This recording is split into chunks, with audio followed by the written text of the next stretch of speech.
Hello everyone! Welcome to my mini vlog at sa araw na to ipapakita ko po sa inyo kung paano ako maglinis sa filter sa aircon namin. Sa kwarto lang pala ni Baby Ay na yung nalinisan kong aircon nung araw na yan. At bago ko nalinisan yun, ito pala yung ginawa ko nung araw na yan. Hinugasan ko muna yung bottle ni Baby at in-sterilize ko na rin. Madali lang po itong gamitin kasi pag in-sterilize mo po siya, ilalagay mo lang po siya sa oven. At lagyan mo po muna ng 50 ml na tubig. At pagkalagay ko sa oven, pinunasan ko na rin yung mga ginamit naming baso kaninang umaga. Kanina ko pa to hinugasan kaya medyo natanggal na yung mga tubig niya. At ito pala yung ginamit kong pampunas na binili ko lang sa Daiso. Ang galing nga nito, ang bilis kuminang ng mga baso. At pinunasan ko na rin yung lababo namin. Gusto ko kasi laging malinis yung lababo namin pagkakain. Kasi nakaka-relax talagang tingnan yung kitchen pag malinis. At nilinis ko talaga yung filter dyan sa may lababo kasi nangangamoy po yan pag hindi tinatanggal at hindi nililinis. At nilagyan ko na rin ng gatas yung lagayan ni Baby para pag nagtimpla kami ng gatas, diretso buhos na. At dahil tumunog na yung oven, tinanggal ko na yung mga sterilized na bottle ni Baby. At tinanggal ko na rin yung tubig na nasa loob nito. At pagkatapos niya, chinek ko na yung toilet sa taas. Nagulat ako walang toilet paper. Sinabihan ko pa naman yung anak kong si Harry na laging lagyan ng toilet paper pagka wala ng laman.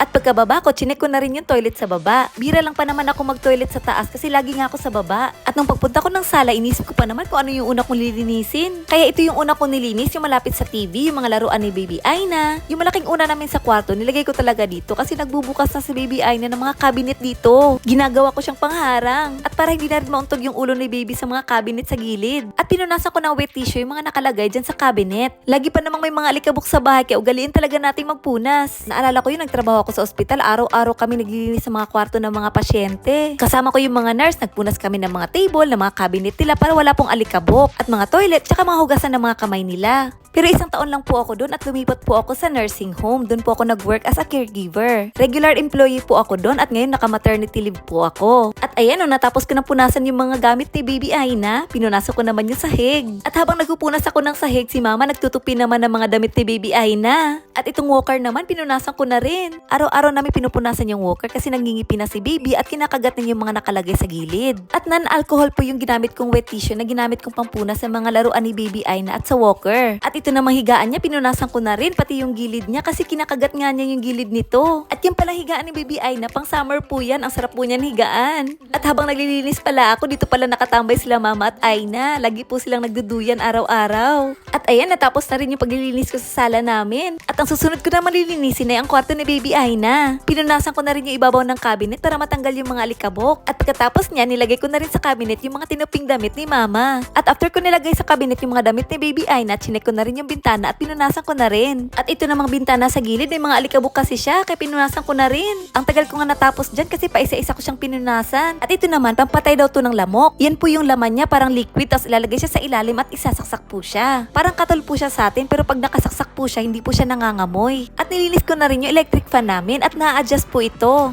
Pwede din siyang gawing mababa lang at pwede din siyang itaas. At pagkatapos ko nito, nilinis ko na rin yung humidifier namin, yung nilalagyan ng tubig. Ginagamit po ito pag tuwing taglamig po dito. At dahil summer na, nilinis ko na siya at itatabi ko na siya. At pagkatapos ko siyang punasan, dito ko na siya nilagay kasi wala na akong paglagyan. At dahil si Baby Aina ay umiyak, chinek ko muna yung diaper niya at pinalitan ko na rin. Hinuhugasan po namin lagi yung puwet ni Baby Aina para hindi po siya magka-rashes. At nabasa nga yung damit niya, pinalitan ko na rin siya ng damit. At nilalaro-laro ko muna si Baby Aina para pampag-good vibes na rin. Lagi nga to nakangiti si Baby Aina kaya nakakawala talaga ng pagod. At pinunasan ko na rin ang wet tissue yung sahig ng kwarto ni Baby Aina. At dahil tanghali na, kumain muna kami ni Mama. At ito pala yung ginawa kong salad, kunti lang yung kinuha namin ni Mama para kainin namin ng lunch. At kinain na rin namin yung natirang ulam kagabi. Ito yung mga natirang barbecue nakaraan, pinrito ko lang po ito. At ayan, si Baby Aina, ang hihimbing ng tulog. Gusto ko sana linisin yung filter dito sa aircon sa sala namin. Kaso iba pala siya. Kaya ito na lang yung lilinisin kong aircon sa kwarto namin ni Baby Aina. Lilinisin ko kasi yung filter nito. Yung asawa ko lang kasi lagi ang naglilinis nito, kaya lilinisin ko naman siya. At ginamit ko po yung pang shower para matanggal po yung dumi niya.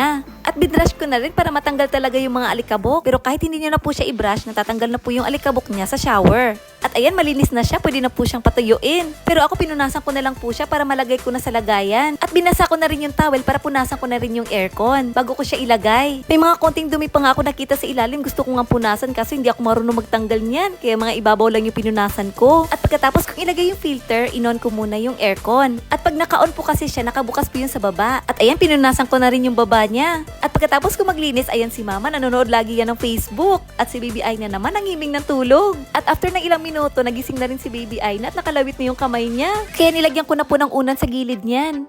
Hanggang dito na lang. Sana nag-enjoy po kayo sa panonood. Thank you for watching. Bye! Arigatou gozaimasu!